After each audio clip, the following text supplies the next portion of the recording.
Okay, nawala si Mate. Okay, thank you class. So what is your answer dito for this question?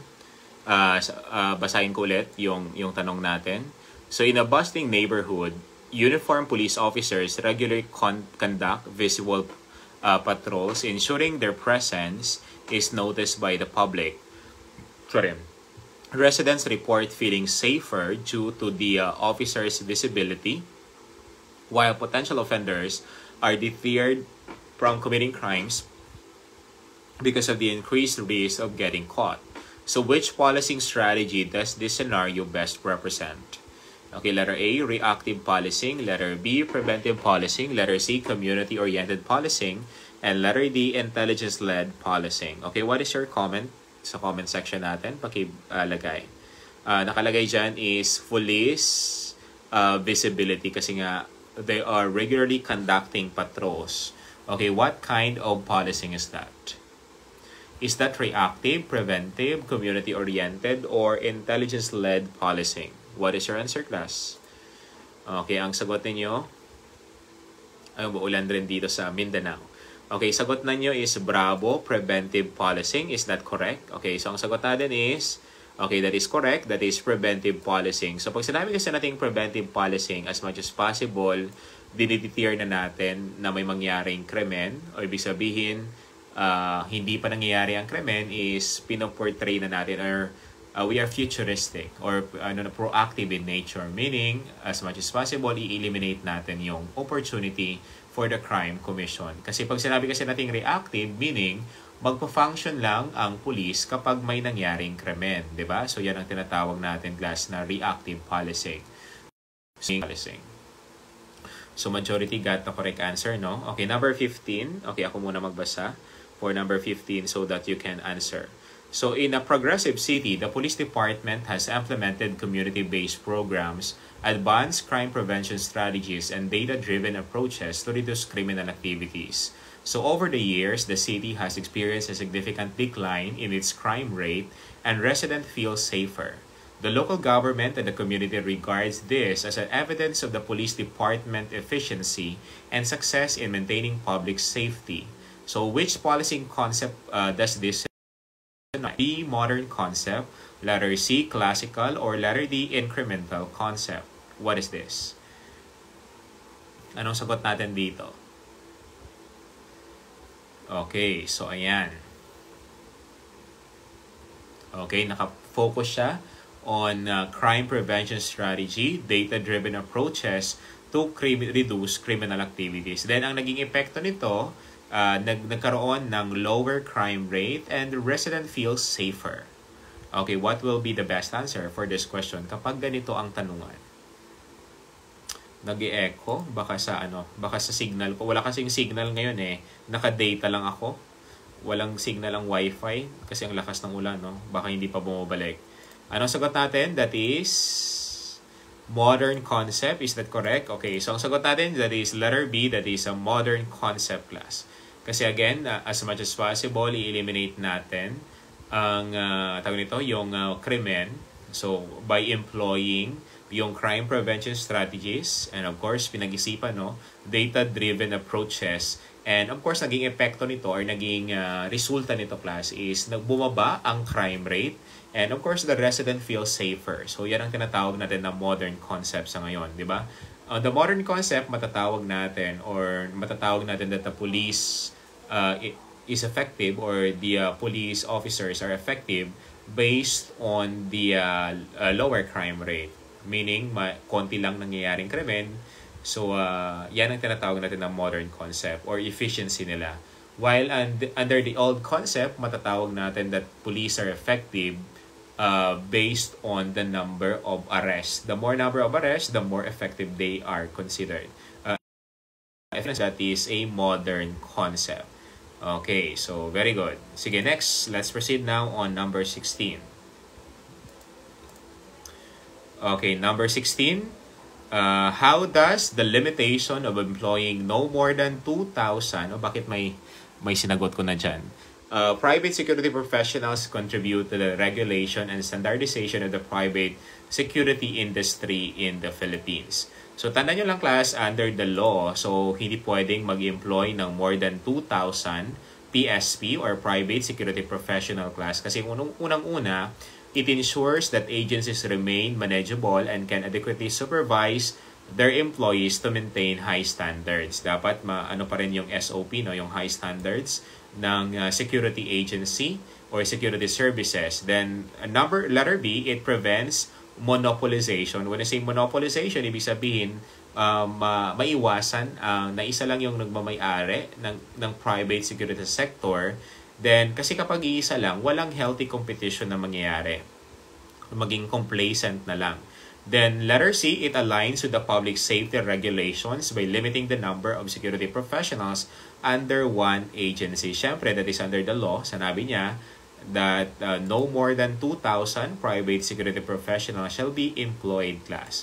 Kasi again, we should maintain the highest standards in the security service, avoid monopolization. Then kasi nga we are advocating for healthy competition in the private sector or the private security sector. And letter C, syempre it aligns with the regulations of law, which is to prevent or limiting the number of security professionals under one agency. So ang sagot natin dito, that is Delta. Okay, all of the above. So lahat naman siguro nakakuha ng tamang sagot. So ang sagot natin dyan, that is Delta. Okay, so na-delay ba? Naririnig niyo ba ako or hindi? Bakit kasi hindi na bumabalik yung signal eh? Okay lang naman, okay lang, okay. Naka-data kasi tayo eh, kasi hindi ko alam kung ano yung nangyari sa signal ngayon. Ulan-ulan, no? Ito yung wala yung connection, no? Okay, okay lang naman. So, mabuti pinagbigyan tayo na ng ating data. Okay, next, number 17. Let's proceed sa number 17. Okay, no applicant shall be granted a license to operate a PSA unless the applicant possess the following qualification except. Okay, so ano yung sagot natin dito? Ang importante class, marinig yung boses ko. Okay, so again, letter A, must be at least 25 years of age, must hold a bachelor's degree, must be a part owner of the company or meron siyang at least one share or stockholder, then must hold a master's degree. Okay, anong sagot natin dyan? Okay, PSA, okay. License to operate or yung LTO. Okay, ano yung hindi kasali dito class na qualification natin? Okay, anong sagot natin dito? Ano yung qualification na hindi kasali dyan? Starlink. Tama, no? Sige nga, tingnan ko kung magkano yung Starlink. Baka pwede. Okay, naka-Starlink ba kayo? Okay, letter A.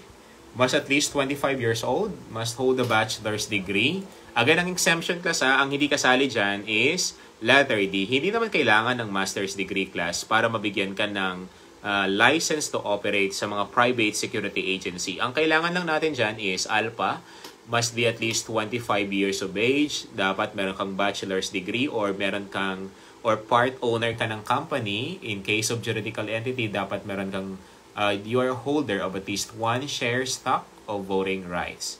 Okay, so yan ang tinatawag natin class na ano. Yes, Aldrin, Zafe, pwede. So ang sagot natin dyan, that is Delta. Sino nagkamali dito? May nagkamali? Okay, so sige, okay lang. So, ang sagot natin is Delta, must hold a master's degree in security is hindi naman qualification yan to be granted ng LTO or license to operate yung private security agency or PSA. Okay, next, number 18. So, what is, okay, the LTO or the license to operate issued to PSA and the PSTA shall be valid for a maximum period of how many years? Ito lumabas. Okay, na ini-issue ngayon sa PSA and PSTA. How many years? Okay, letter A, letter A, 3 years. Letter B, 4 years. Letter C, 5 years. Or letter D, 20 years. Ilang years, class, ang validity ng LTO? Or the license to operate?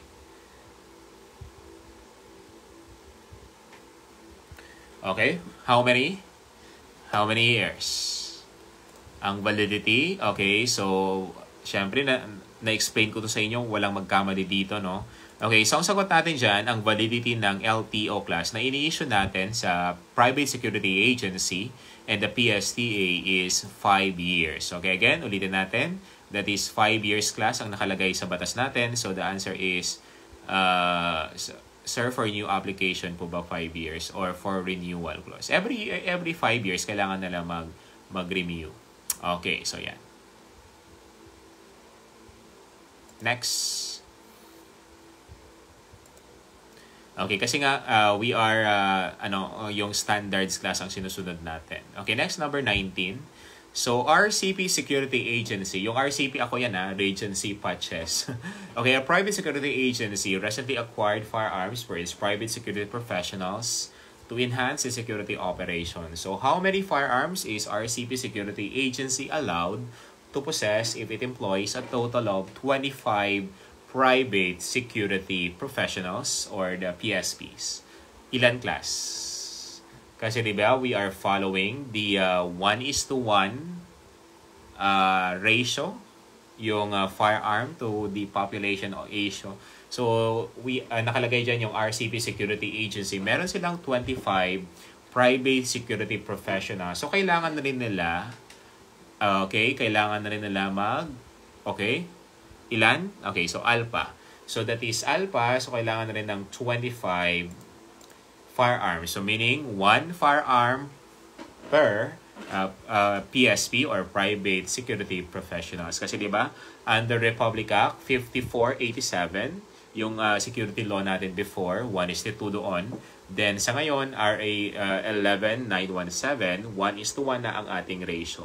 Kung ilan ang kanilang private security professionals or the PSPs na in-employ, so ganun din karami ang firearms na kailangan nila i-provide, class. Okay, kasi nga 1 firearm per PSP ang kailangan natin, class. So basically 25 firearms ang kailangan natin, or 25 firearms ang kailangan na ibigay. So ang sagot natin is letter A, alpha. So is majority ba nakuha ang tamang sagot? Walang nagkamali dito. Okay, syempre hindi kayo magkakamali dyan kasi na-discuss ko na yan, di ba? So, ayan. Anong sagot natin? Alpha. Okay, good. Next. Number 20. Okay, number 20. To secure an LESP or the license to exercise security profession or the LESP, a letter of authority to conduct training must be issued by letter A, PADPAO, letter B, SOSHA, letter C, PSIS, or letter D, PSI. Okay, sino ngayon ang magbibigay or yung letter of authority to conduct training must be issued by? Okay, ano yon? Anong agency?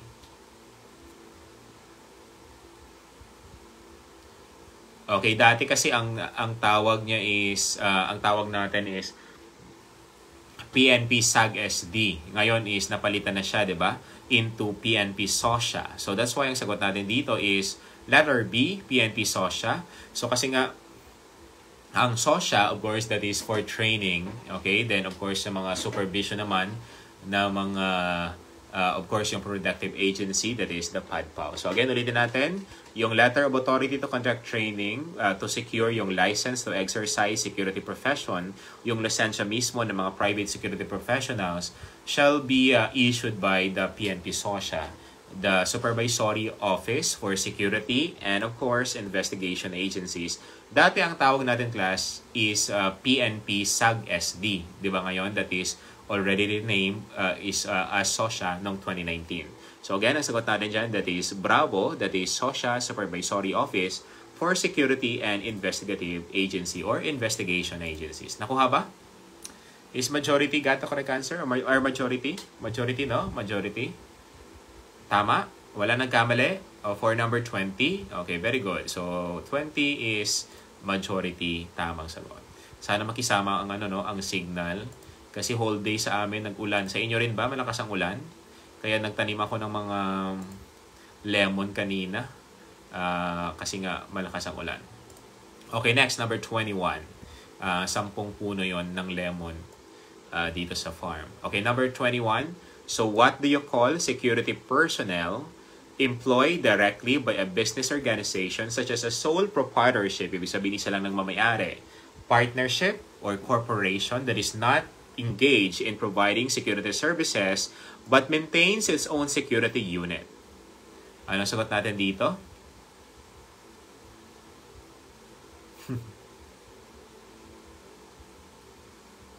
Okay, anong sagot natin dito? Sabi niya, ibig sabihin that is directly employed by business corporation or by business organization class to maintain its own security unit. Halimbawa, si Jollibee Corporation, magdadirect siya or siya magre-recruit mismo, siya magpapasahod para to watch, to secure the Jollibee or yung mga businesses nila or yung mga buildings ng Jollibee Corporation. So ngayon, ano yung magiging sagot natin dito kapag ganon?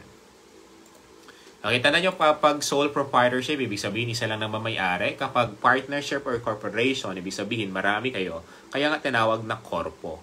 So ang sagot natin dito, that is ALPA, that is a company guard force personnel. Again, ulitin natin.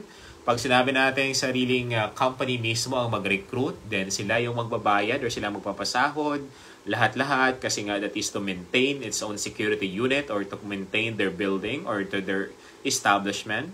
So, ang sagot natin dyan is the company guard force personnel. Okay, nakuha ba? Naintindihan? Okay, marami nagkamali dito kasi ang iba kasi minsan is, ang sinasagot nila is Charlie or the private security agency personnel, which is wrong. Okay, so again, ang sagot natin dyan, that is ALPA. I will not explain further yung B, C, and D kasi there is a sub-questions dito. So, let's proceed on number 22 rather. So, how about this one? So, these are security personnel hired by the government entity to provide security services to government offices, buildings, or installations other than military, police, or other law enforcement administrations or law enforcement agencies rather. Letter A, company guard force personnel.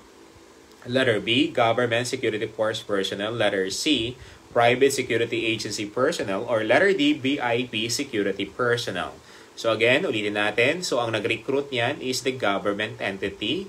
Then sila yung pagpapasahod, sila yung kumbaga they are government employee as well.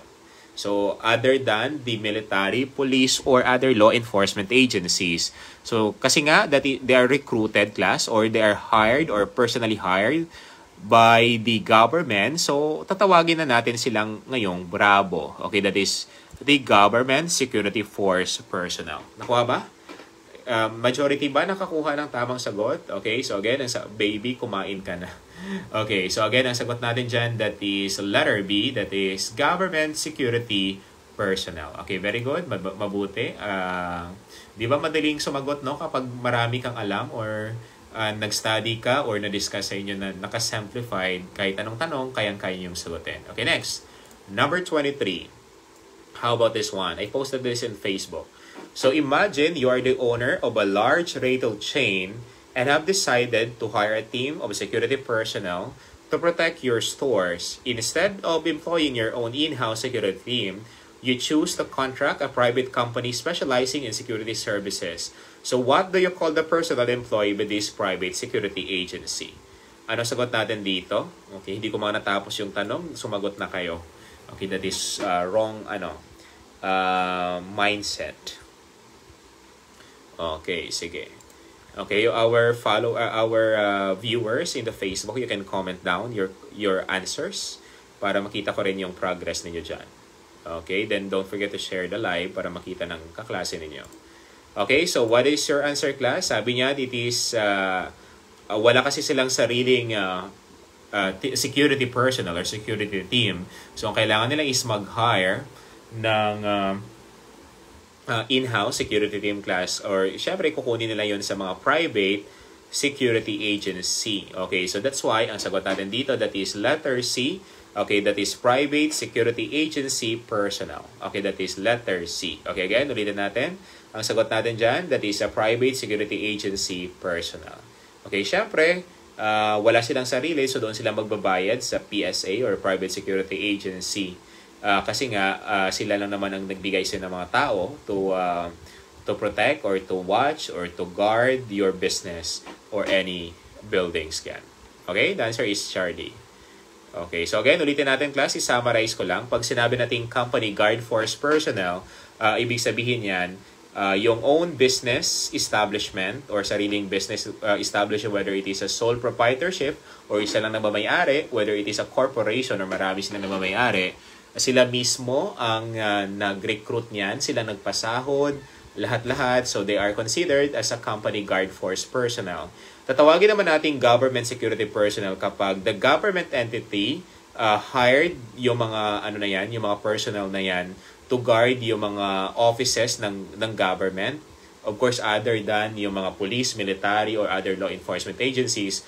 Kaya nga tatawagin sila na government security force personnel. Then, patawagin naman na private security agency personnel kapag yung mga company class or yung mga large retail chain or mga companies in the Philippines or sa bansa natin na walang sariling personnel or security personnel. So, kailangan nilang, of course, humingi or kailangan nila ngayon mag-hire ng mga security personnel coming from the PSA or private security agency personnel para syempre i-guard, i-watch, and of course, i-secure yung kanilang business. So, basically, every month or doon sila magbabayad sa PSA or private security agency personnel. Okay? So, ayan. Nakuha ba? Okay, so, ayan, maraming nakikirasya sa FB. Hindi ko nakita eh. Okay, naintindihan nyo class na ang discussion natin. Ganun lang kasimple So, let's make it simplified as much as possible. Or, para mas mabilis ninyong makuha yung point. Naintindihan nyo ba ang kaibahan ng tatlo na to? Nakuha, nakunin. Okay, so good. So, ayan. So, syempre, pag sinabi nating BIP security, that is to provide security naman. BIP that stands for very important person. Di ba yung mga president, mga congressman, mga senators, or their families. So, yung tawag natin doon is the BIP security. To provide security class or to employ the security of yung mga high-ranking officials or yung mga prominent personalities sa bansa natin. Okay, that is what we call letter C, private security personnel. Okay, next, let's proceed sa number 24. Okay, how about this one? Medyo mahaba ang tanong pero ang choices maliliit lang. Ganun kasi sa board exam class eh. Pwedeng mahabang choices or maikli ang tanong or pwedeng mahaba ang question then maikli rin ang choices. Okay, or the alternatives. Okay, let's answer this one. So, a permit issued by the Chief PNP or duly authorized representative certifying and authorizing a person to engage in employing and deploying security guards, K-9 teams, protection agents, private detectives, and other licensed specialized security personnel or a juridical person to establish, engage, direct, manage, or operate a private detective agency or private security agency or company guard force. Anong tawag natin? Ano yung permit na ini-issue ng Chief PNP class?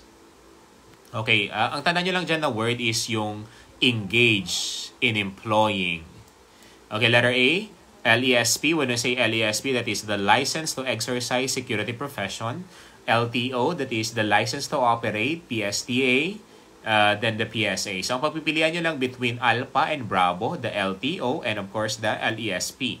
So, we are not talking about the Land Transportation Office. Ang subject natin is LEA, so LTO is the license to operate. What is that? Okay, ano sagot natin?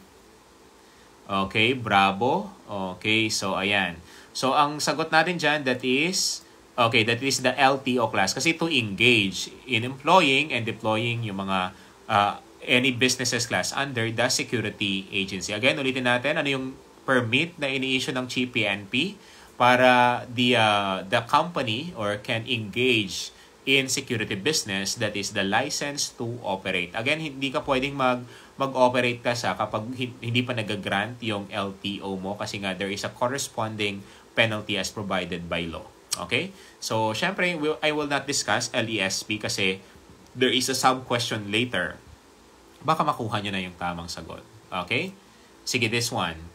So, it refers to a person who issued a valid license to exercise security profession or the LESP of any classification or category issued by the designated government agency after satisfying all the qualifications and requirements set forth by this law and its implementing rules and regulation. Anong tawag natin doon sa tao na yon? Letter A, PSP, private security professionals, security guards, watchmen, or interns. Anong tawag natin doon, class? Okay, under the law or under the security law. Anong tawag natin? Okay, so what is our answer? Okay, our viewers sa Facebook, you can comment down your answers if meron kayong sagot dyan. Okay, so para makita ko rin yung progress ninyo.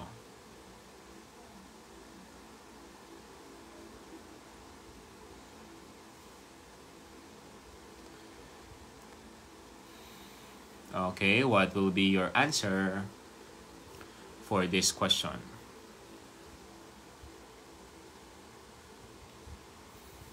Okay, anong sagot natin dito, class? Okay, so ang sagot natin is private security professional. Okay, is that correct? Okay, so so alpha, majority, no? So ang sagot natin dyan, that is, walang ibang sagot dyan kundi alpha, that is a private security professional, class. Okay, ang tawag natin doon sa tao na binibigyan or issued by yung LESP, the License to Exercise Security Profession, is tinatawag natin yan na PSP or the Private Security Professional. Naririnig niyo ba ako? Ay, sorry. Ay, nakamute ata ako eh. Again, sorry. Kaya pala sabi ko walang Again, ulitin natin. So, ang tawag natin sa tao na nabigyan ng valid license to exercise security profession, that is PSP or the Private Security Professional. So, again, very good. Majority got the correct answer. So, walang nagkamali, no? So, again, ang sagot natin, that is PSP or the Private Security Professionals. Wala namang sumagot na interns, no? Distractors lang yan, class. Okay, next, number 26. Okay, so what do you call a natural person employed by private security agency to provide personal protection to a VIP or protectee, provided they possess a valid license to exercise security profession, or the LASP, the Special Duty Detail Order, or the SDDO, and authority to deploy protective agent, or ADPA. What is that? Again, anong tawag natin, class? To provide personal protection to a VIP. Okay, what is your answer? Okay, so anong sagot natin doon? To provide protection to the VIPs. Profession, that is PSP or the private. Okay, anong sagot natin dyan?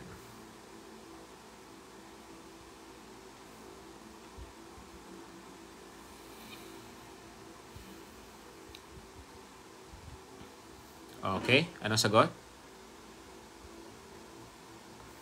Hindi ko kasi mabasa yung yung comments. Okay, ayan na. Meron na. Security professional. So again, very good. Majority got the correct. Wala nagkamali, no? So again, ang sagot natin, that is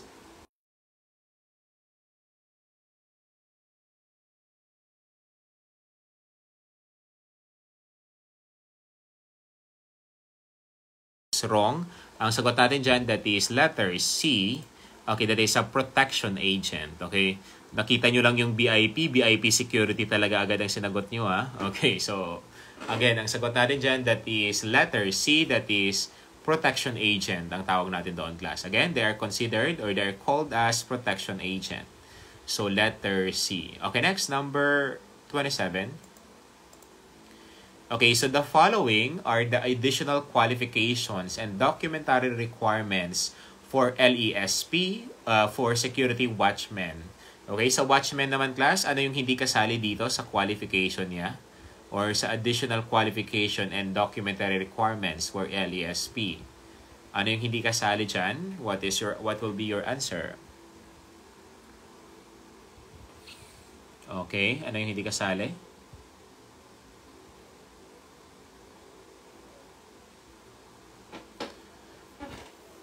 Okay, what is your answer?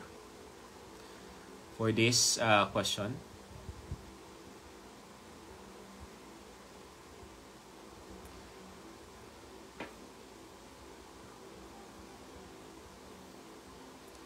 Okay, anong sagot natin dyan dito, class? What is our answer?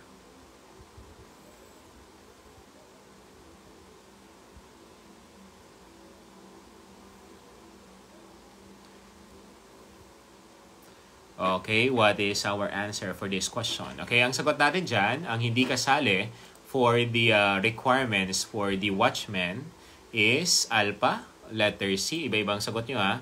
Ang sagot natin dyan, ang hindi kasali is letter C. Okay, so yan ang hindi kasali, class. So una kasi dapat, you must be a high school graduate from any recognized DepEd secondary school, whether public yan or private. Then, aside from that, dapat meron kang training course or the PLTC. Then, must be a graduate of senior high school, hindi kailangan. Then, of course, dapat may certificate ka of completion of the required course para you are qualified now for security watchman. Kasi yan ang qualification class. Hindi kailangan ng senior high school. Later part nang naman dumating ang senior high school, no? Bago nagawa yung batas natin, kaya hindi siya kasali doon sa requirement natin. So again, ang sagot natin dyan, that is letter C ang hindi kasali, okay, in the qualifications and documentary requirements for license to exercise security profession for security watchman. Okay, wala pang dati, wala pa namang senior high school dati. So always follow your common sense or always yung common sense ninyo, class, pairalin para syempre kuhang-kuha yan ang magiging sagot. Next, dito tayo. Number 28. So the following are the additional qualifications and documentary requirements for LESP para naman ngayon, class, sa standards or security guards natin. Anong hindi kasali dyan kapag sa mga security guards naman? Sorry. Okay, for security guards, what will be our answer dito?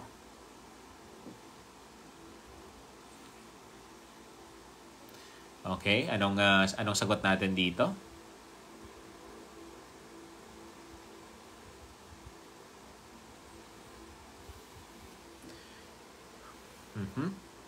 What will be the best answer for this question?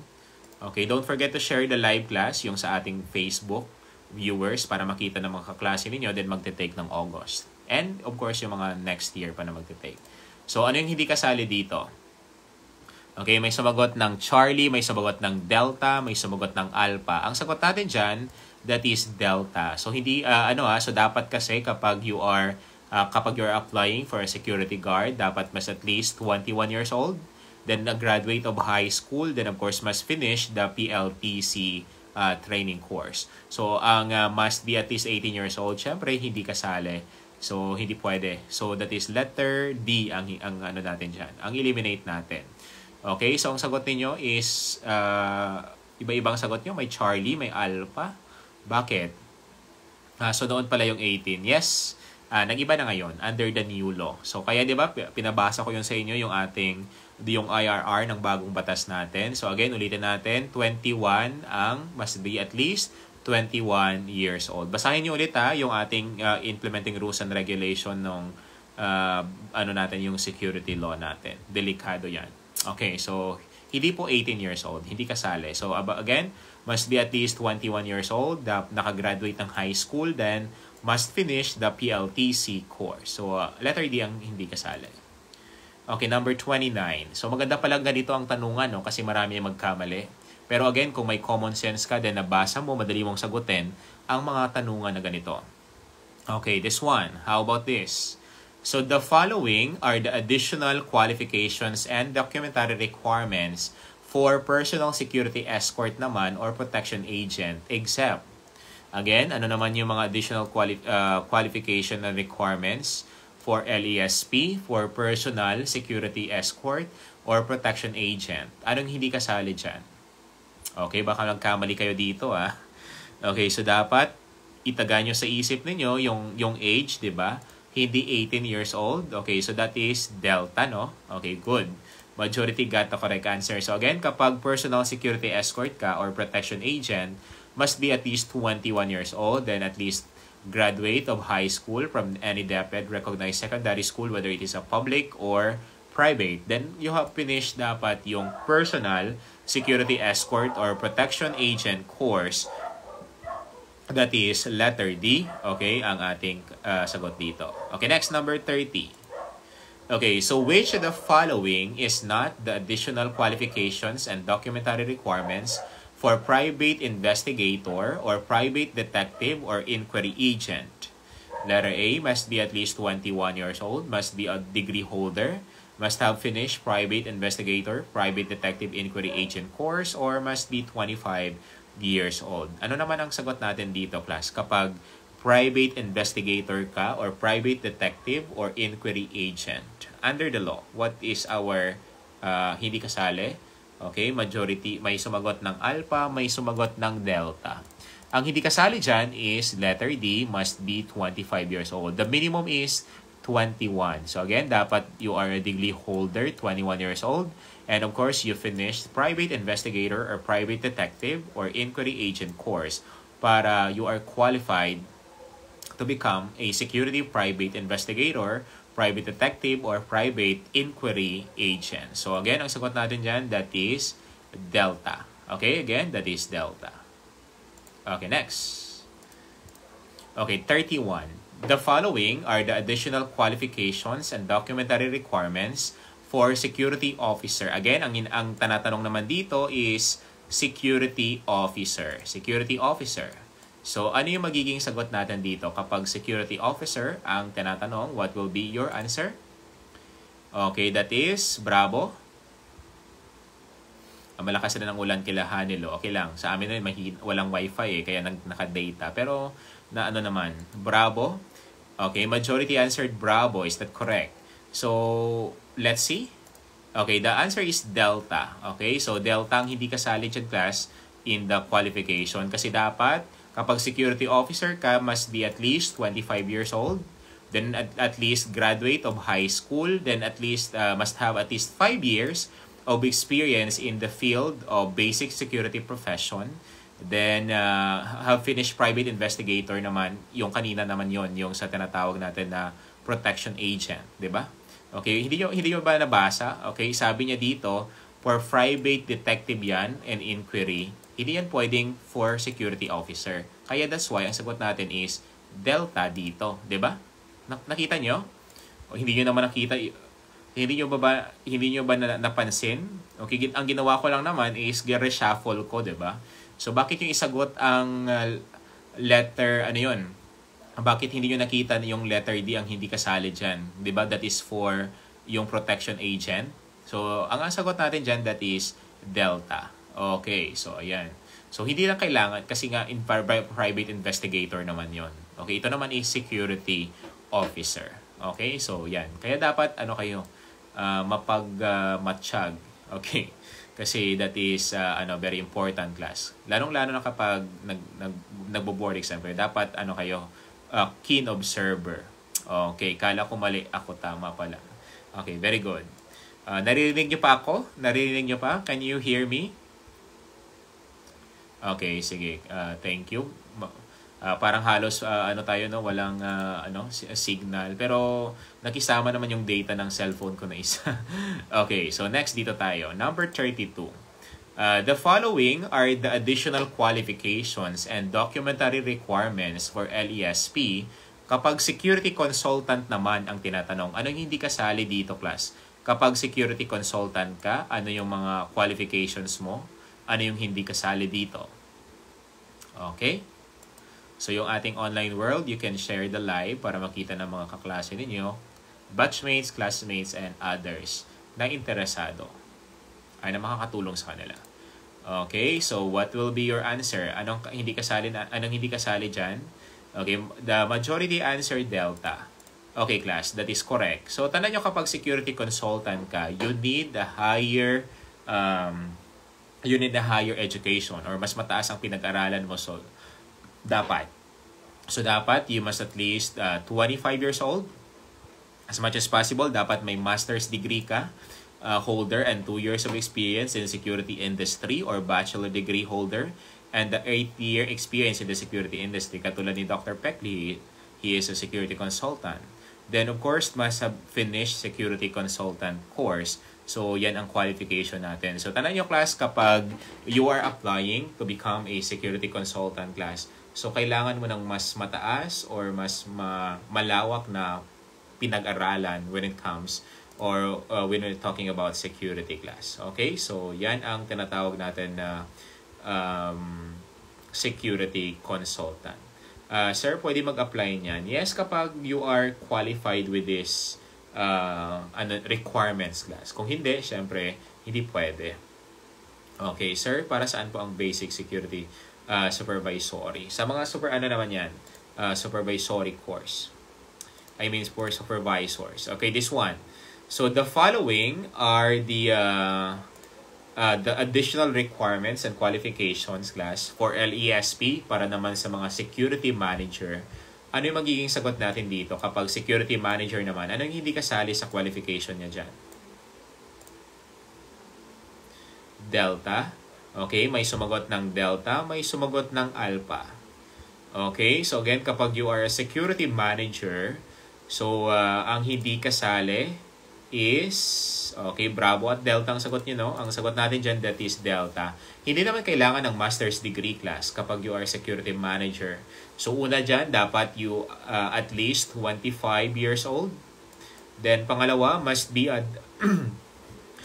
a bachelor's degree holder or its equivalent and must have finished a security manager course. Okay, yan ang kailangan naman for security manager. Yung letter D, distractors lang yan, class. Yung letter D kasi, that is a requirement ngayon. Hindi nyo nakita.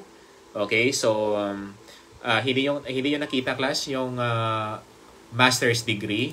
Ang qualification ng security consultant, dinagdag ko dito sa choices under the security manager para pero hindi nyo pa rin nakita, no? Ayan, age requirements po, sir, is hindi maalis sa mga ganyan po. What do you mean? Okay, so again, ang sagot natin that is letter D, the master's degree ang hindi kasali dito, class. Okay, so yan. Okay, meron class. Yan ang mga pinag-aaralan namin, 'di ba? Sa security, kaya 'di ba? I am CSP, Certified Security Professional. Top 6. Okay, next, number 34.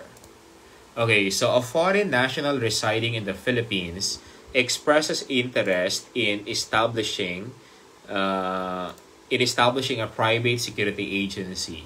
So, ang tanong ngayon, can a non-Filipino citizen legally own, manage, or control a private security agency in the Philippines? Okay, what do you think? Pwede ba? Okay, so sa PSIS International, class, pwede kayo mag-enroll.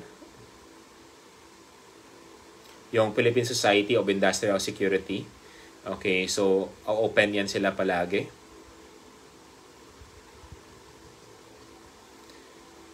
Yes, na-question ko ata yan sa kay Napalia, no? Na-question ko to, no? Okay, so pwede ba mag-manage ang non-Filipino citizen or yung foreigner ng private security agency? Okay, so yes, may online ngayon. So ang sagot natin is, that is letter B. Okay, that is no. So again, ulitin natin, class, bawal na bawal, Again, ulitin natin, bawal na bawal yung non-Filipino citizen to legally own, manage, or control a private security agency in the Philippines. That is not allowed. Kasi nga, tandaan nyo, class, ang kanyang ihahawakan ay hindi lang regular na company, no? So, kasi nga, that is, it talks about security. So, security, class, is masyadong, meticuloso na usapan. Bawal na bawal. Dapat only, that is wholly owned and controlled by a Filipino citizen, not a non-Filipino or not a foreigner. So, again, ulitin natin, can a non-Filipino citizen legally own, manage, or control a private security agency in the Philippines? The answer is definitely no. Bawal na bawal under the law. Naintindihan? Nakuha ba? Nakuha? Okay. Naintindihan nyo? Okay. So, nakuha, class? Ano yung ulit, sir, about sa pag-enroll ng SM? Ay, hindi. Yung sa CSP class, yung katulad sa akin, certified security professional, kung gusto nyo maging ganon, pwede kayo mag-enroll sa PSIS International. Every month meron niya silang meron niya silang klase or meron niya silang batches. So pwede kayo mag-enroll diyan kapag may meron kayong budget. Nasa 12,000 ata yung time namin eh. 12,000.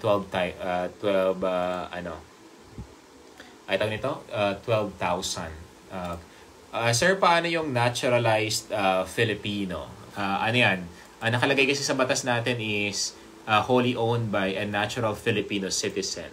Natural Filipino citizen. Pero syempre, kung yung mga naturalized, kung na-meet nila ang qualification, baka pwedeng pagbigyan yon. Pero sa batas natin, that is wholly owned by a Filipino citizen.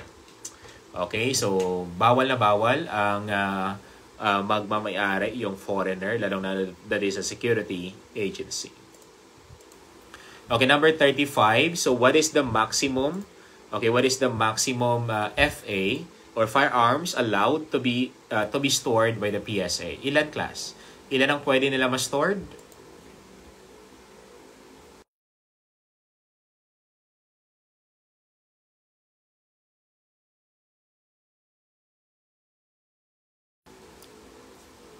Okay. Okay, what is the maximum? Okay, na pwede nilang stored. Okay, so anong sagot na yun? Huwag mo kami iwan, sir. Grabe naman. Okay, ang sagot ng iba is letter C. Ang sagot natin is, okay, that is letter A, the maximum of 30 firearms. Okay, so again, maximum of 30 firearms na nga allowed to be stored by the PSA. Okay, so again, ulitin natin, that is letter A, that is the maximum of 30 firearms. Naririnig niyo pa ako? Maki-confirm nga kung naririnig niyo ako. Yes, okay. Okay, the answer is nawala. Nawala. Hindi ko siguro na-on ang audio kanina. Okay, next, number 36. So, what is the maximum ammunition allowed to be stocked by a PSA? Ilan naman class ang kailangan natin? Grabe naman. Okay, allowed to be stocked by the PSA. 50 rounds or 100, 150 or 200? Ilan? When it comes sa ammunition, ilan ang pwede i-stock ngayon ng mga PSA? Okay, ilan ang pwedeng i-stock niya? Okay, allowed by the PSA. Alpha. Okay, so majority answered alpha. Okay, that is correct. So again, pwede silang balikan natin. Can purchase. Balik ka. Okay, so pwede silang mag-purchase ng maximum of 50 rounds of ammunition per FA and is only allowed to stock 25 rounds of ammunition per firearm. So again, ang sagot natin dyan, that is alpha. Okay, very good. So lahat naman ata nakakuha ng tamang sagot. Okay, so again, ulitin natin, that is alpha. So 50 rounds of ammunition per firearm and they are only allowed to stock 25 rounds of ammunition per firearm. Okay, so ayan, that is alpha. Number 37, let's proceed. Okay, so a police force organization with a motto, connecting people to a safer world, established in the year 1923, which primarily manifests global or international cooperation in combating transnational crime, with the main headquarters located in Lyon, France. Letter A, G7 Group. Letter B, Asianapol. Letter C, APEC or the Interpol. Okay, what will be your answer? Sabi niya that is the largest a police force where organization motto, connecting people to a safer world. What is your answer?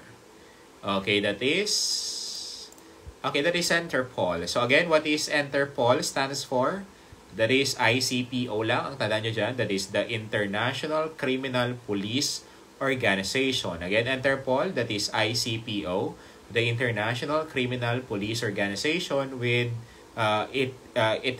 headquarters is in Lyon, France. Then meron na siyang how many member countries as of 2025? Or same as true with So ayan, ilan class? That is 196 member countries as of 2025. Okay, so actually itong 2024, same pa rin yan. So hindi pa rin siya nadagdagan. So we have 196 member countries under the Interpol class. Okay, so yan. Ayan. Okay, na-explain na natin kanina ang G7, no? Okay, next, number 38. It is a police operation purposely to seal off the probable exit points of fleeing suspect from the crime scene to prevent their escape. Ibig sabihin, yung posibleng labasan nila or pwedeng kung saan sila mag-exit or saan sila tatakas. So, yan ang tinatawag natin ng operation natin ito. Anong tawag natin sa operation na yan, class? To seal off the probable exit points. Palaging tinatanong to, no? Okay, ang sagot natin dyan, that is ALPA, that is Dragnet Operation. Okay, so Dragnet Operation ang tawag natin doon. Kasi pag sinabi natin SOP, diba, that is a Standard Operating Procedure.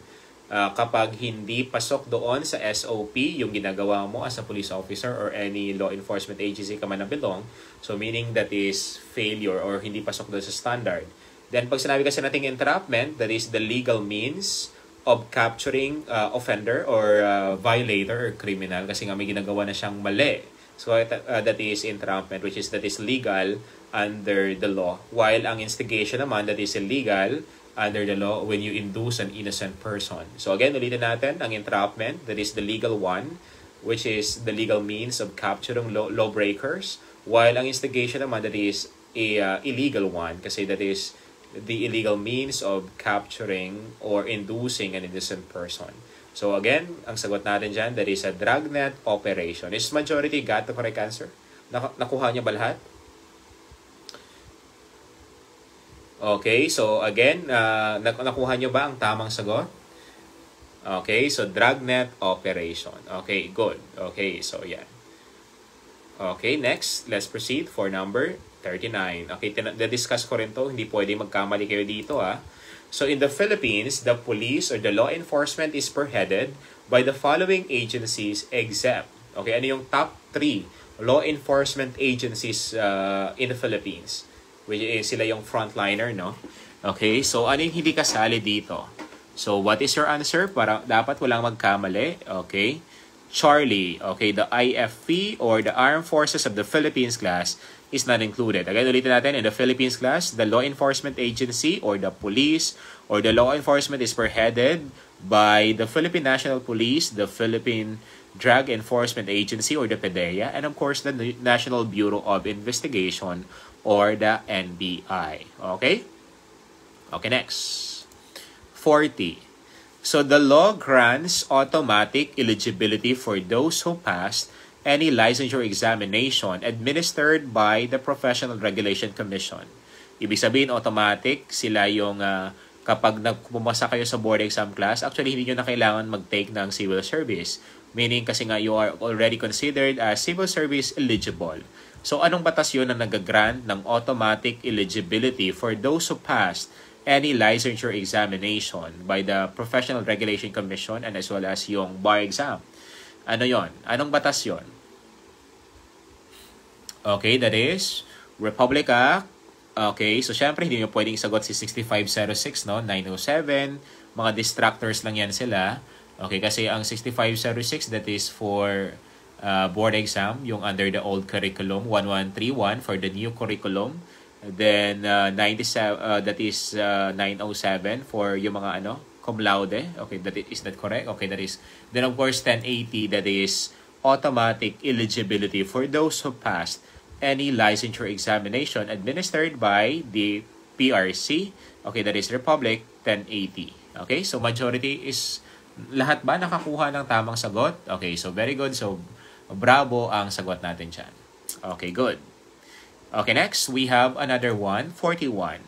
So the state shall establish and maintain one police force which shall be national in scope and civilian in character to be administered and controlled by a National Police Commission or the NAPOLCOM. Then the authority of local executives over the police units in their jurisdiction shall be provided by law. So the above statement came from what provision of the law? Yung pinamemorize ko sa inyong class. So, meaning, sabi niya, national scope, iisa lang ang ating police force. The national scope from Luzon, Visayas, and Mindanao, so yun ang kanyang scope ng trabaho nila. Then, civilian in character, meaning no part of the police is a military. So, anong batas yun? Yung pinamemorize ko sa inyo, hindi kayong pwedeng mag-take ng board exam kapag hindi nyo memorize yan, yung provision ng batas na yan or constitution natin. So, ang sagot natin, that would be letter C, Article 16, Section 6 of the 1987 Constitution. Again, ulitin natin, class. Ang nagsasabi niyan is the Article 16, Section 6 of the Philippine Constitution or the 1987 Philippine Constitution, class. So again, iisa lang ang police force na meron tayo, which shall be national in scope and civilian in character, that is administered by the NAPOLCOM. So ibig sabihin for administration is the NAPOLCOM, while ang local executives naman or yung sila mayor, they have the jurisdiction, class, over the police units in their respective jurisdiction, whether it is in city or municipality. So that is letter C, Article 16, Section 6 of the 1987 Philippine Constitution. Majority ba nakakuha ng tamang sagot? Okay, so very good. Hindi kayo pwede magkamali dyan kasi ilang ulit ko yan na-discuss sa inyo. So syempre, hindi pwedeng makalimutan yan. Okay, next, this one. So it means the highest degree of restraint that the police, military, and other peacekeeping authorities shall observe during public assembly or in the dispersal of the same. Anong tawag natin dito? It means the highest degree of restraint that the police, military, or any peacekeeping authority shall observe during a public assembly or in the dispersal of the same. Self-control, actual restraint, PCP, and none of the above. What is your answer? Okay, letter D, maximum tolerance. So, ang gagaling naman student ko So, ang sagot natin dyan, that would be maximum tolerance. Pag sinabi natin maximum tolerance, that is the highest degree of restraint or pagtitimpi, class, diba? When you say maximum tolerance, as much as possible, do not employ force if not necessary. Unless na lang when your life is in danger, halimbawa, babarilin ka na ng accused or babarilin ka na ng offender. So, syempre, dapat unahan mo siya to save your life. Again, ulitin natin, pag sinabi nating maximum tolerance, that is the highest degree of restraint that a police, a military, or other law enforcement officers, class, must adhere during public assembly or any action, class. Pag sinabi kasi natin maximum tolerance, as much as possible, do not employ force if not necessary. Kung hindi kinakailangan, wag kang agad gagamit ng dahas or any puwersa, class. That is what we call the maximum tolerance. Nakuha ba? Nagets? Okay, so again, nasagot natin dyan, that is maximum tolerance. Okay, next we have another number 43. As a matter of policy, the blank of the police station personnel must be patrolling their beats or conducting other forms of police visibility operations on full-time basis. Ilang percent, class, ngayon ang tinatalaga under patrol? Okay, as a matter of policy. Ilan? Okay, ilang percent for patrolling? Okay, the answer is, okay, alam niyo yan, kasi lumabas yan sa board exam. The answer is letter D, that is delta, 90%, class. Again, as a matter of policy, 90% of the police station personnel must be patrolling their beats or conducting other forms of police visibility operation on a full-time basis.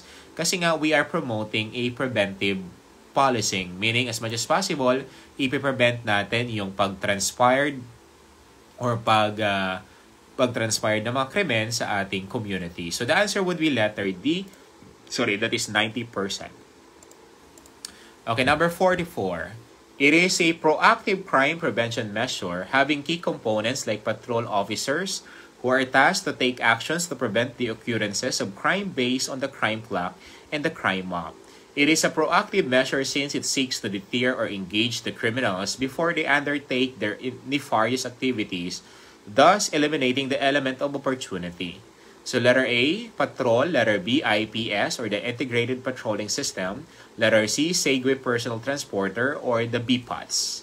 What is your answer? Sabi niya, it is a proactive crime prevention measure having components like patrol officers.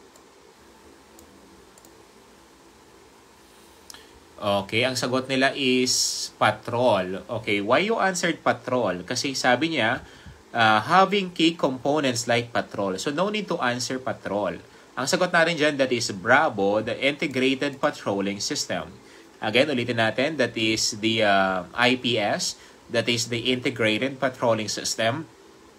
Sabi niya kasi naka-ano na yan, naka-database na yan, class. Okay, so syempre ang patrol, that is the heart, the eyes, ay the heart or the nucleus of the police organization. Pero ang sagot natin dito, sabi niya having measure-like components like patrol officers, then to deter or engage the criminals before, syempre kasi ang element of opportunity ang ating isagot dyan. Sir, possible pa ba ang board ay acronym ang choices? Posible, pwede rin. Okay, so dapat alam nyo yung description ng, pero baka sabihin nyo IPS, inagaw pa siya, okay? Baka yun ang kapag hindi nyo pinag-aralan, delikado. Ano yung IPS na to? Ano yung So dapat alam nyo yung kung ano yung kanyang mga niya, abbreviation ng. Hindi yan acronym, abbreviation ang tawag natin diyan. Okay, again, that is the Integrated Patrolling System. Okay, so na-segue. Okay, so abbreviation na hindi yan acronym. Okay, next. Okay, yung isang student natin, sabi ko, what is the abbreviation for United States of America? Sabi niya, sir, no idea. Kasi kinakabahan sila sa akin kasi kapag nagpa-face-to-face ako class, bawat isa sa ila is kailangan kailangan kong gisahin yan. Hindi pwedeng nakaupo lang siya. Okay, next. Next, number 45. It is the foundation of any strategy and focuses on the intangible assets of the organization, mainly on the internal skills and capabilities that are required to support the value-creating internal processes. Siyempre, alam nyo to kasi yung diniscuss natin sa crime mapping. Anong sagot natin dyan? Okay, what is that? Okay, sabi niya, foundation of any strategy, that is a learning and growth. That is Bravo. Again, ulitin natin, naka-focus yan on the intangible assets of the organization. So again, ang sagot natin, that is learning and growth. Okay, that is Bravo. Okay, so how about this one? It is the concise articulation of the organization's purpose and function. Again, ulitin natin, kapag concise articulation, anong ibig sabihin niya or ano yung niya? Ano yung kaniyang ano yung kanyang aim?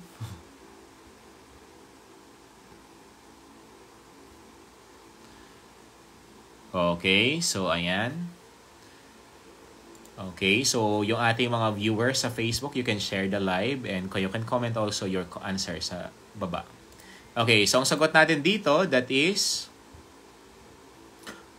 syempre walang magkakamali dito, that is the mission. Okay, mission is the concise articulation of the organization's reason based on the purpose and mandate. Okay, so that is a mission. Okay, 47. Okay, this one. Madali lang to. It is a way of evaluating the performance of a business unit to see if business requirements or objectives are being fulfilled, and if not, what actions are needed to be taken so. Letter A, SWOT analysis. Letter B, gap analysis. Letter C, SARA model. And letter D, step analysis. Anong sagot natin dito, class? Ibig sabihin, i-identify mo kung ano pa ba siya, suitable pa ba siya to the need of time or sa problema. Kung hindi, what actions needed, class, to fill in that particular problem. Okay, anong sagot natin? Okay, what will be the best answer? Ay, sorry. Okay, anong sagot natin? Okay, that is a gap analysis. Okay, that is Bravo. Okay, that is a gap analysis, class. So, ang gap analysis, titingnan mo ngayon kung suitable pa ba, kung hindi. So, what will be the best solution or intervention, class, para ma-fill in or para ma-fill in yung gap. Okay, that is letter o yung problema, that is Bravo. Mamaya i-discuss natin yung SWOT analysis kasi that stands for strength, weaknesses, opportunities, and and threats. Syempre, ano yung standing nyo in the marketplace. Ang SARA model, mamaya i-discuss natin kasi may tanong ako doon na prepare. So, ang sagot natin dyan, that is letter B, gap analysis. Okay, so this one. A criminal investigative methodology that analyzes the locations of a connected series of crimes to determine that the most probable area of offender residence. It talks about the location class, the geography, the wind, and so on. So ano yung magiging sagot natin dito?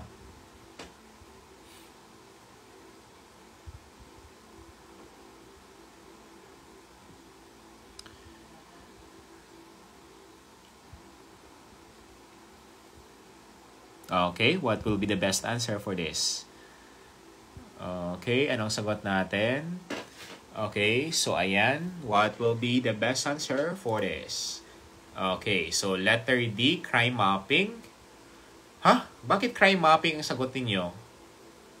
Again, sabi niya, a criminal investigative methodology that analyzes location. Location, ang tinatanong niya. So that is geographic profiling. Again, ulitin natin, that is letter D, that is geographic profiling class. Kasi it talks about the location. Okay, bakit sa lugar na to, the most probable area of offender residence, maraming offender dito sa lugar na to. So that is a geographic profiling because of the location, the geography, the altitude, and etc. Ang thematic mapping kasi class, ganito yon. Isa-simplify ko makinig kayo. Pag sinabi natin thematic mapping, ibig sabihin titingnan mo yung team. Halimbawa, magsa-survey ka sa isang lugar, tapos sa 10 respondents mo, sinabi ng 8 na ang mostly daw na nakukomit ng crime sa kanila is domestic violence. So domestic violence, so meaning class, yun yung team. Okay? Out of the 10 respondents, ang majority, yung team na nag-transpired is domestic violence, ang nangyayaring krimen sa lugar nila. That is the team. Or kaya ang tawag na nito is thematic mapping. Nakuha ba? Pag sinabi naman natin hotspots, ang hotspots class, ibig sabihin higher than average committing or yung higher than average as compared to other places. Sabihin natin, may 10 municipalities, tapos yung isang municipality na to, bakit ang daming nare-rape dito or maraming namamatay or maraming number of rape cases ang nangyayari, meaning masyadong mataas ang kaso ng mga rape cases dito sa lugar na to. Ang tawag natin doon is hotspot. Ibig sabihin, higher than average. Meaning, kapag i-compare mo sa ibang lugar, masyadong mataas ang naging tala ng krimen doon. So, hotspot nga ang tawag. Ibig sabihin, masyadong nakakabahala or masyadong mataas. Katulad ng hotspot ninyo, kung saan yung malakas na signal, no? Okay, ganun din ang hotspot. Ibig sabihin, higher than average criminality ang nangyayari sa lugar na yon as compared, kapag i-compare natin sa ibang lugar. Naintindihan nyo ba? That is what we call hotspot. Ang thematic mapping, titingnan mo yung team. Ibig sabihin, yung majority. While ang crime mapping, syempre that is to describe yung crime incident pattern. Okay, that is the crime mapping class. So again, ulitin natin, yung hotspot, ibig sabihin that is higher than average. Yung nangyayari sa lugar na yan. Ang thematic naman, ibig sabihin you need to identify the team, which is the majority sa isang lugar. Then geographic profiling, ang geographic naman is, ibig sabihin yan is, it talks about the location class. Bakit maraming offender sa lugar na yon as compared to other areas. So, titingnan mo doon, bulubundukin, yung altitude, yung hangin, ganito. So, papunta yung hangin dito, yung wind velocity, and so on. So, that is the consideration. Ang tawag natin doon is geographic profiling. Nakuha ba?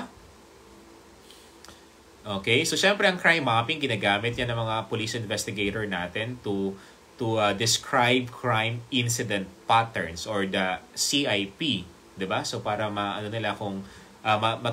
matukoy nila kung saan yung kailangan ng mas malawak or mas mataas na porsyento ng tawag nito, yung efforts class ng PNP. So again, that is the thematic mapping, crime mapping, hotspots, and geographic profiling. Marami nagkamali dito, no? Kasi ang sagot niyo is crime mapping. So, ang sagot dyan is geographic profiling. Kasi ang sagot niya is location. Okay. Mismong lugar po inaalam sa geographic. Yes. Kung ano yung connection ng lugar or bakit maraming nangyayari na krimen sa lugar na yon? Ano yung meron sa kanila? Ano ba yung feature ng lugar nila? Bulubundukin? Ano yung wind velocity, ano yung altitude doon, and so on. So, yun ang tinatawag natin na geographic profiling. The most probable area of offender resident. Okay, bakit connected palagi yung krimen na ito sa lugar na yon? Ano bang meron doon sa lugar nila? Naintindihan nyo? Okay, ganun lang kasimple class ang geographic profiling. Para mas simplify at mabalikan ninyo yung in detail sa ano natin. Nandyan pa ba kayo? Nandyan pa? Okay, so yan ang tinatawag natin, class, na geographic profiling. Okay, next, let's proceed now on number 49. Okay, number 49, let's proceed. Okay, so the primary function of the patrol division is crime prevention. In the effort of the division to perform their function, patrol officers on beat should be able to eliminate the factors that can contribute to the development of crime, especially the existence of what? A, desire, letter B, instrumentality, letter C, opportunity, and letter D, motive. Tandaan nyo, class, meron tayong tinatawag na triangle of crime. So, dapat ang sagot niyo within those triangle, ibig sabihin yung MOI, M-O-I. So, dapat alam nyo yon. Okay, so what will be the best answer for this?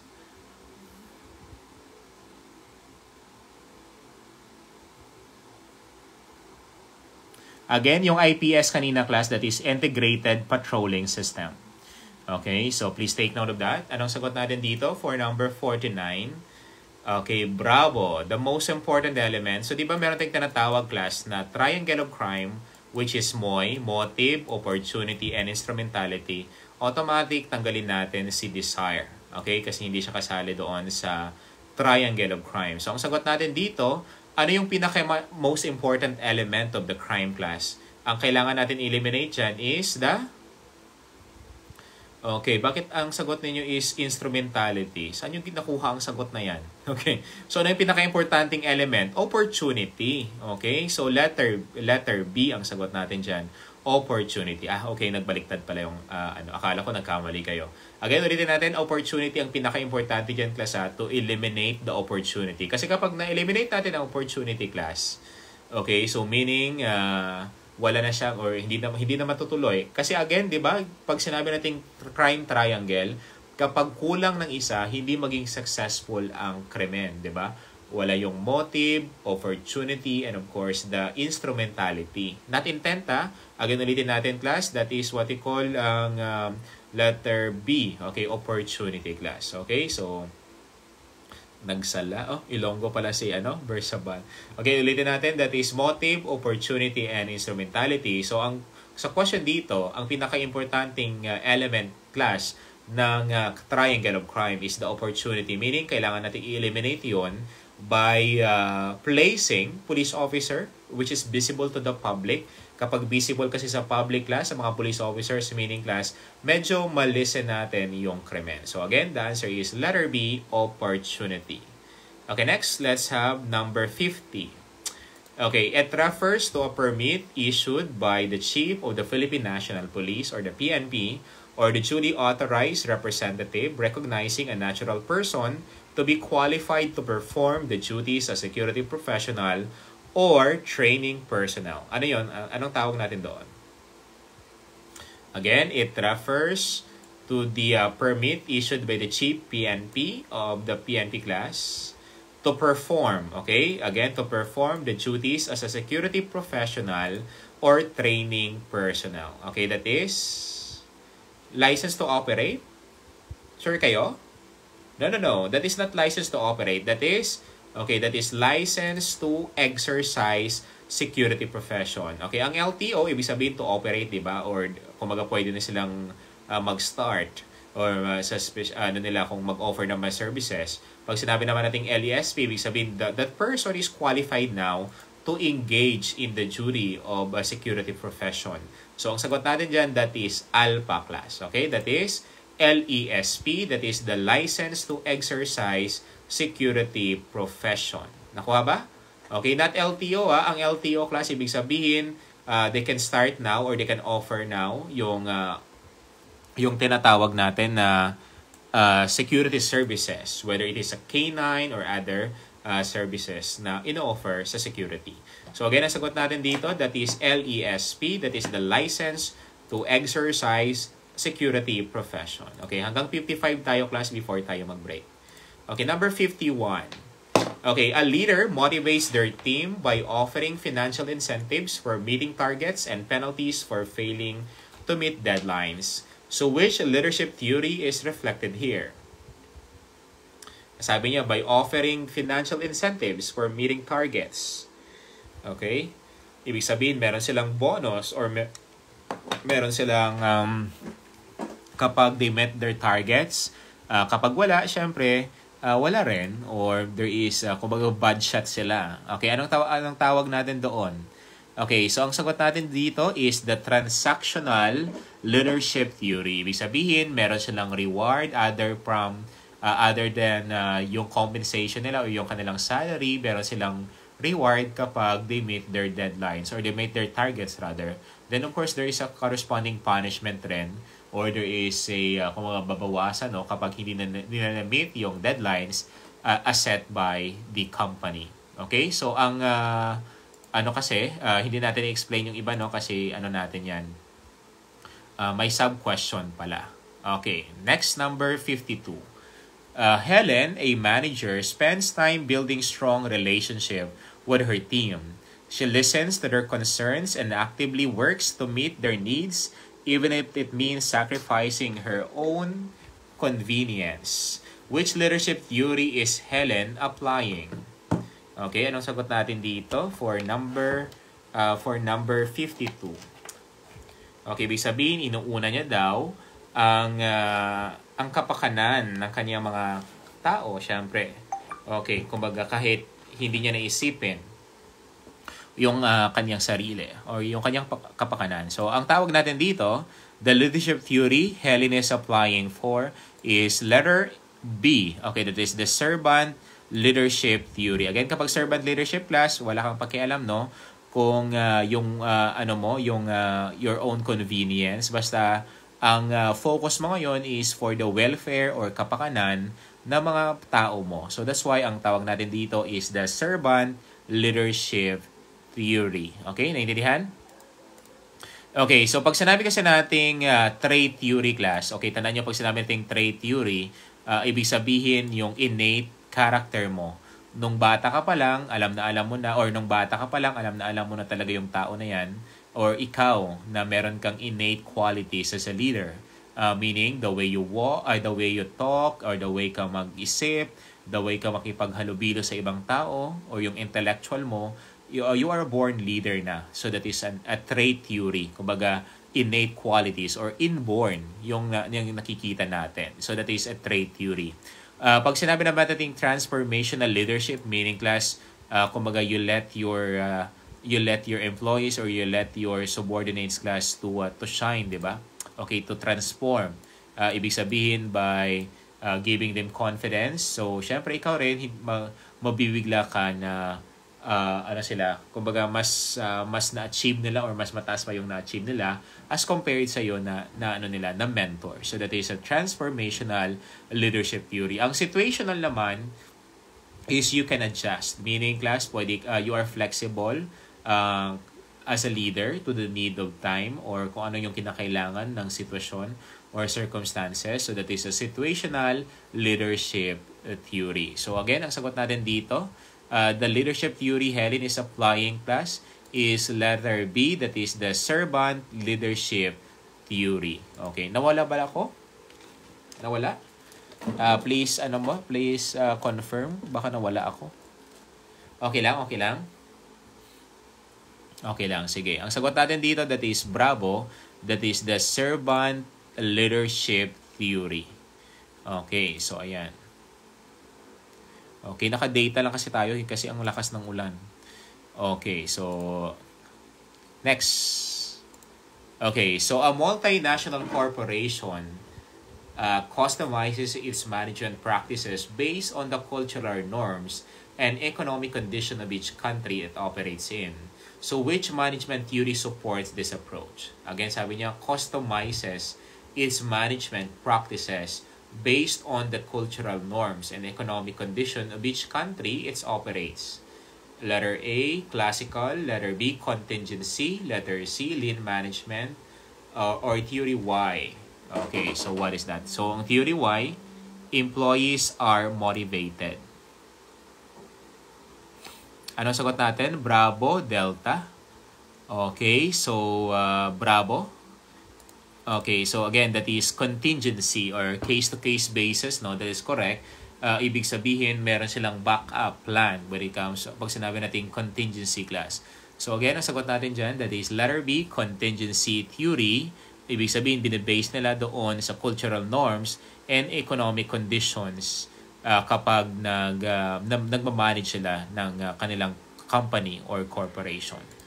Okay, next, number 54. So a factory manager introduces a workflow improvement process to eliminate unnecessary steps, increasing productivity, and minimize waste. So which management theory is being utilized? Okay, anong sagot natin dito?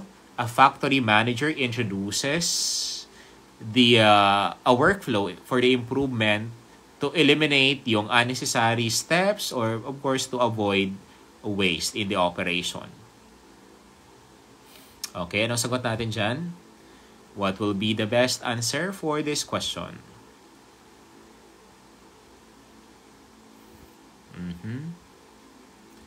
Okay, don't forget to share our live class to your classmates and anyone na magte-take ng board exam or any criminology students. They can, makakatulong to sa kanila. Okay, anong sagot natin dito? Okay, that is for the improvement of the system. Letter C.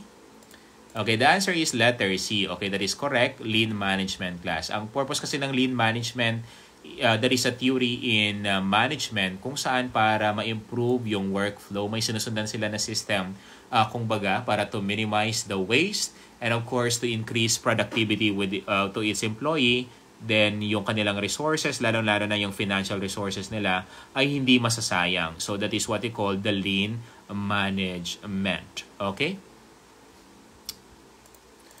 Okay, next, number 55. So a new policy is implemented in a company emphasizing strict adherence to processes and hierarchical approval for all decisions. So which management theory does this best describe? Letter A, bureaucratic system theory, strategic management, or human relations theory? Okay, what is your answer?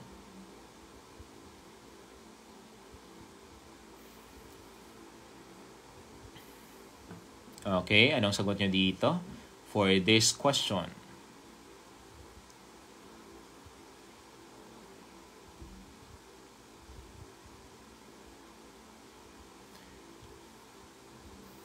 Okay, letter A. Okay, so ang sagot natin dyan, that is bureaucratic.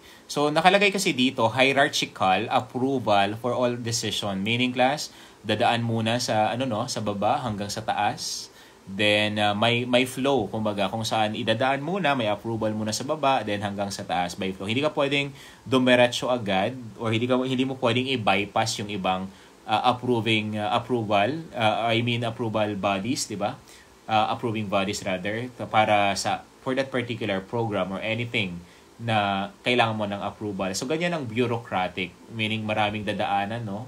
Kaya ang nangyayari, galing sa taas 5,000, tapos i-transfer sa governor, sa region, magiging 3,000, i-transfer sa mayor 1,000 na lang, i-transfer sa captain 500, tapos kay president ng purok 100 na lang ang mapupunta sa iyo kasi nga there is a hierarchy na ginagamit.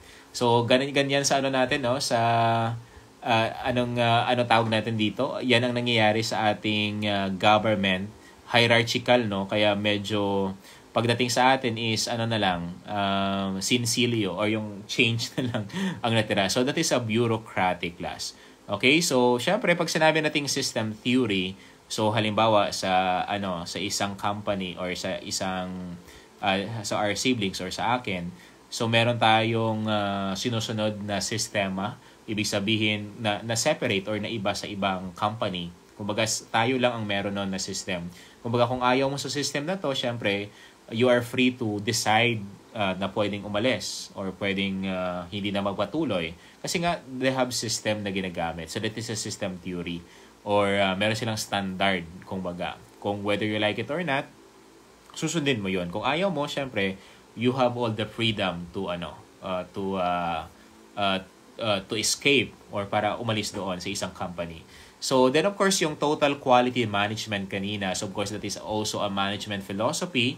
So naka-focus yan siya on continuous improvement class across all aspect of the organization or all the company class. So meaning everyone in the company, so from top to bottom, should continuous yung kanilang improvement class, should provide services na mas yung quality and processes. Kaya nga tinawag natin na TQM or the Total Quality Management. Ibig sabihin, nakafocus yan on the improvement or the continuous improvement of all aspect of the organization. Lahat ng tao so sa organization should improve or should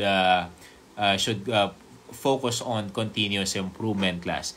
Not just for themselves, of course for the products, for the services, and of course for their efforts na mabigay nila yung best sa kanilang company. Okay? So yan ang tinatawag natin na TQM. Then of course yung pag sinabi nating human relations theory, 'di ba? Yung sa yung humans relation approach rin 'yan or yung sa HR natin. So naka-focus 'yan on ensuring yung human relationship class within the company, 'di ba? So yung HR natin, syempre sila yung ating sumbungan no kapag yung ating mga boss is hindi tayo masyadong tinatrato ng matama.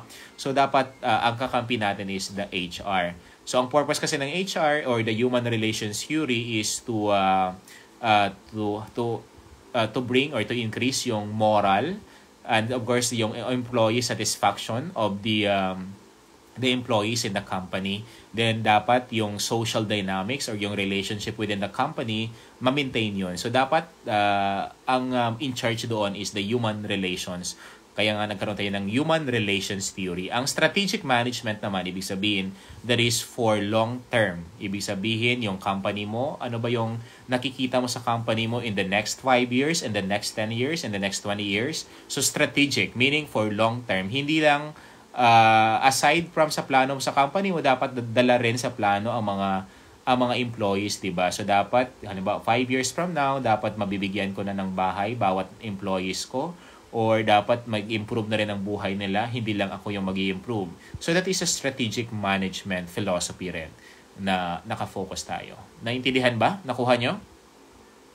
Nasundan? Okay, so ang sagot natin dito, that is letter A, bureaucratic management. Okay, so we will continue magbe-break muna tayo class for 5 minutes, then we will continue answering 56 to 100. Okay, so i-ano ko lang dito, so i-off ko lang yung no.